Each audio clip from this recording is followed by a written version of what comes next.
भगवान का भक्त है। एक तो राक्षस है, लेकिन राक्षस होने के बाद भी जो है भगवान का भक्त है। इन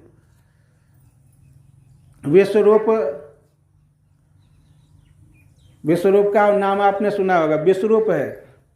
ये इंद्र ने गुरु बनाए थे। सबसे पहले हुआ ऐसा कि इंद्र बृहस्पति से और इंद्र का वैमनस्यता हो गया, तो बृहस्पति को इन्होंने गुरु बनाने से छोड़ दिया। बृहस्पति इनको छोड़कर स्वर्गलोक को चले गए, तो विश्वरूप को गुरु बनाया इंद्र ने। इस विश्वरूप को गुरु बनाया तो विश्वरूप ने उन्हें नारायण कवच का उपदेश दिया। सनत कुमारो अवतु काम देवात् हय शीर्षा मांग पथि देव हेलनाथ देवर्षिवर्यः पुरुषार्चनातरात् कुर्मो हरिर्माम निर्याद शेषात्। ये इसमें नारायण कवच में भगवान हमारे इस रूप की रक्षा, इस रूप में इसकी रक्षा करे। जल में कौन रक्षा करे, थल में कौन रक्षा, प्रत्येक जगह जल में मत्स्य भगवान रक्षा करे। इस प्रकार नारायण कवच है। नारायण कवच का उपदेश दिया विश्वरूप ने। लेकिन विश्वरूप के 3 सिर था, तो एक सिर से वो सोमरस का पान करता था। दैत्यों के प्रति भी उनका कर्तव्य निर्वाह करता था। जब इनको पता चला कि ये दोनों तरफ चलता है, देवताओं की तरफ भी चल रहा है, दैत्यों की तरफ चल रहा है। 2 मुंह वाला सांप है, ये तो 3 मुंह वाला है। 2 मुंह वाला होता है, ये तो 3 मुंह वाला है। तो इंद्र ने विश्वरूप का वहीं से जो है खंडन कर दिया। विश्वरूप को मारने के बाद ब्रह्म हत्या लगी, जो 4 जगह बांट दी गई। ये पृथ्वी में जो गड्ढा होता है ना, गड्ढा भर जाता है, तो पृथ्वी ने लिया। और पेड़ में देखो आप, गोंद होता है, जल में बुदबुदा होता है। 4 जगह इनका ब्रह्म हत्या का पाप लिया। इसका पिता त्वष्टा, ऋषि त्वष्टा, इनको जब मालूम पड़ा कि हमारे पुत्र का वध कर दिया इंद्र ने, तो इंद्र को मारने के लिए इन्होंने मंत्र का प्रयोग किया, मंत्र की सिद्धि करी। कुंजिका स्तोत्र आदि मंत्र, ओम ह्रीम क्रीम चामुंडा विच्चे, इस प्रकार के मंत्र से आहुति दिया। कुंजिका स्तोत्र आदि मंत्र से अनेक मंत्रों का प्रयोग किया। तो मंत्र में कोई त्रुटि हो गई तो वो बनाना चाहते थे देवता, और बन गया दानव, विशाल का दानव, वृत्र, उसका नाम था वृत्रासुर। महाराज वृत्रासुर ने अपने प्रताप से, इतना बलिष्ठ था, पहाड़ के जैसा उसका शरीर था, बहुत विशाल, आकाश तक जाके उनका होठ आकाश तक पहुंचता था, बहुत विशाल शरीर था। स्वर्ग में गया तो स्वर्ग के सारे देवताओं को खदेड़ दिया, हाहाकार मच गया स्वर्ग में। देवता लोग बोले कि इसको मारना बहुत कठिन है, इतना आसानी से नहीं मरेगा। बोले फिर क्या करना चाहिए? तो महर्षि दधीचि के पास गए। दधीचि ने उन्हें अपनी हड्डी दी। बोले इनकी अस्थि से जो वज्र बनेगा उससे वृत्रासुर मारा जाएगा। तो महात्मा की हड्डी, उसको उसका वज्र बनाया। उस वज्र को लेकर जब आया इंद्र वृत्रासुर को मारने के लिए, तो इन्होंने जब देखा वृत्रासुर ने, तो वो तो भगवान का भक्त था महाराज। भगवान का भक्त जो होता है वो हर जगह भगवान का ही दर्शन करता है। तो वृत्रासुर ने भी उसी में भगवान का दर्शन करने लगा। उसी में जो वज्र था, वज्र में ही भगवान का दर्शन करने लगा। और वज्र में दर्शन करते हुए इन्होंने स्तुति की वृत्रासुर ने, हम हरे तव पादैक मूलो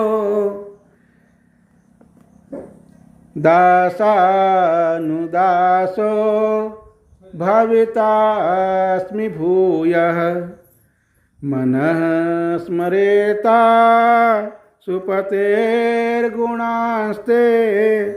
गृणीत वाक् कर्म करोतु कायः न नाकपृष्ठं न च पारमेष्ठ्यं न सार्वभौमं न रसाधिपत्यं न योगसिद्धिरपुनर्भवं वा समञ्जसत्वा विरहय्यकांक्षे। अहम मैं आपका दास अगर आप हमको नहीं बना सको तो दास का दास बना दो, दासानुदासो। हम आपके दास के भी दास बनने के लिए तैयार हैं। ना तो हमें स्वर्ग की कामना है, ना रसातल पाताल की कामना है। हम तो केवल आपके विरह की कामना करते हैं। जो आपके विरह के वेदनाओं को बड़े बड़े भक्त धारण करते हैं, हम उस विरह की वेदनाओं की कामना करते हैं। जैसे कि कोई अजात पक्षा इव खगाः, अजात पक्षा इव मातरम खगाः अस्तन्यम यथा वस्ततरः क्षुधार्ताः। जैसे कि कोई पक्षी जिसका अभी पंख नहीं निकला हो, ऐसा पक्षी अपने माता के लिए उनके आने की राह देखता है। जैसे कि कोई बछड़ा जब उसकी गौएं जंगल चरने चली जाए तो लौट के आए, उस समय उसकी जैसी दशा होती है, वही दशा हमारी होनी चाहिए।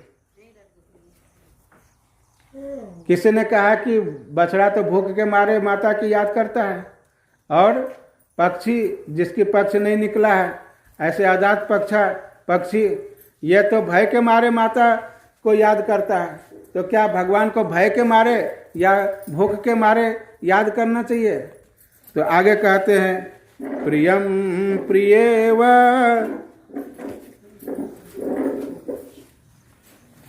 व्युषितं विसन्ना मनोरविंदाक्ष दिदृक्षते त्वाम। जैसे एक प्रिय को दूसरे प्रियतम की ललक हमेशा लगी रहती है, वैसे एक उदाहरण, एक दृष्टांत है। एक पति विदेश गया काम करने के लिए, तो उसकी जो पत्नी थी वो पढ़ी लिखी कम थी। तो हम बोले कि हम जो है 10 दिन के लिए जा रहे हैं। अब वो एक दिन मालूम नहीं 10 दिन कितना होता है। बोला 10 दिन कितना होता है? बोला अब इनको कैसे समझाएं? तो उनने 10 जो है रेखा खींच दी, 10 रेखा दीवार में खींच दी। बोले कि एक दिन में तुम एक रेखा को मिटा देना। वो रेखा खींच दिया कैसे, और उसको बोला एक दिन में एक रेखा मिटा देना। एक दिन गुजरता, एक रेखा मिटा देते। इस प्रकार 9 दिन में 9 रेखा मिटा दिया। जब 10वां रेखा बचा तो जान गए कि आज आने वाले हैं, तो उनके प्रतीक्षा में बाहर ही बैठे रहे कि अब आएंगे अब आएंगे। तो जिस प्रकार की उनकी दशा होती है, उसी प्रकार हमारी दशा होनी चाहिए। गोस्वामी जी तो यहाँ तक कह देते हैं, कामी नारी पियारी जिमी लोभी के प्रिय दाम, तिमि रघुनाथ निरंतर प्रिय लागहु मोहि राम।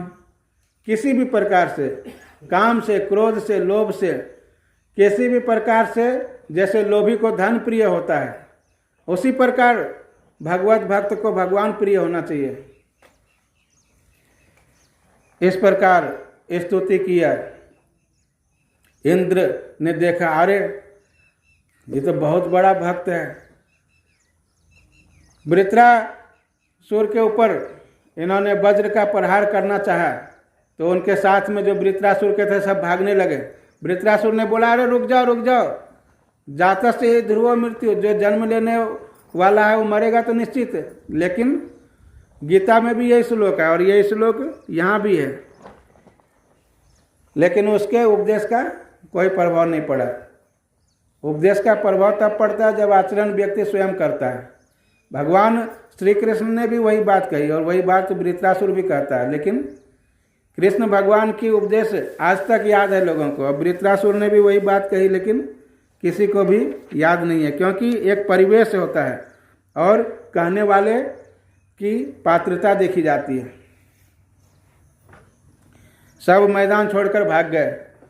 इंद्र ने वज्र चलाना चाहा, एक हाथ काट दिया वृत्रासुर का, एक हाथ काट दिया, फिर दूसरा हाथ भी काट दिया। अब वृत्रासुर ने अपने मुंह को खोला, बहुत उसका एक आकाश को जा रहा था, एक पाताल को, इतना विशाल मुख, उसमें इंद्र को निगल गया। अब तो महाराज देवताओं में त्राही त्राही होने लगे। सब देवता कहे अरे ये क्या हुआ, वृत्रासुर ने तो इंद्र को ही निगल गया।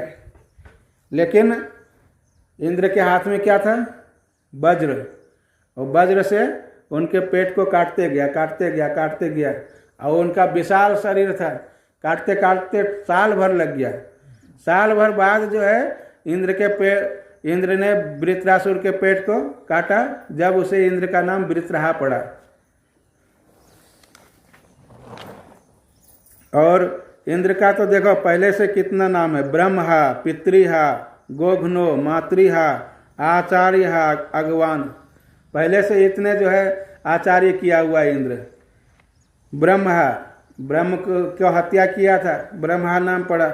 पितृहा, गोघ्नो, गायों को जो सताया था, तो ये इंद्र का पहले से नाम पड़ा और अब वृत्रहा पड़ गया नाम एक और।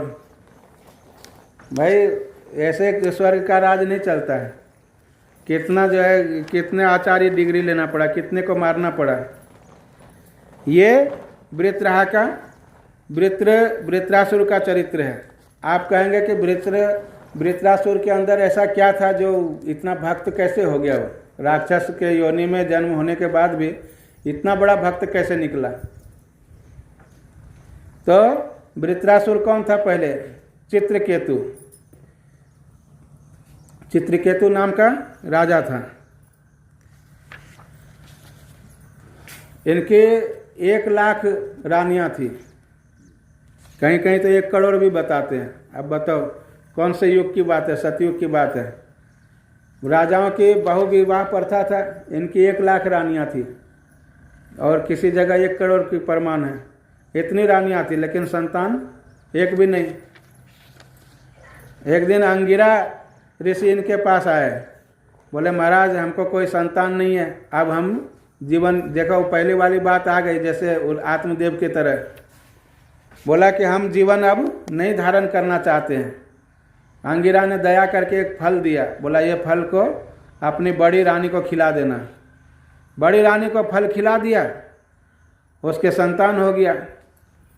जब उनका पुत्र हो गया तो बाकी जो रानियां थी तो सब रानियों को कम माने और जो बड़ी रानी को ज़्यादा।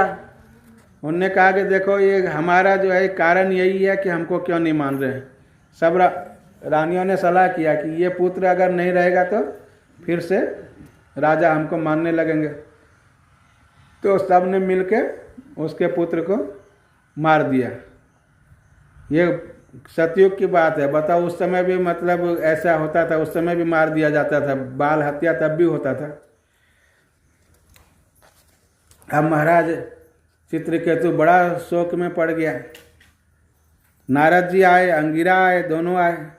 बोले क्यों, क्या बात है, क्यों शोक में पड़े हो? बोले हमारे पुत्र की मृत्यु हो गई। अरे बोला कौन सा पुत्र? बोला अभी हमारे पुत्र हुआ था। बोला अच्छा अभी हुआ था, एक काम करो तुम्हारे पुत्र को मैं ला देता हूँ वापस। तो नारद जी ने बुलाया, जीवात्मन पश्च भद्रम ते मातरम पितरम चते। अरे जीवात्मा, तुम्हारा माता और पिता तुम्हें याद कर रहा है, आओ तुम्हारा कल्याण हो, आ जाओ। सुहृदो बांधवा स्तप्ता सोचा त्वत्कृतया भृशम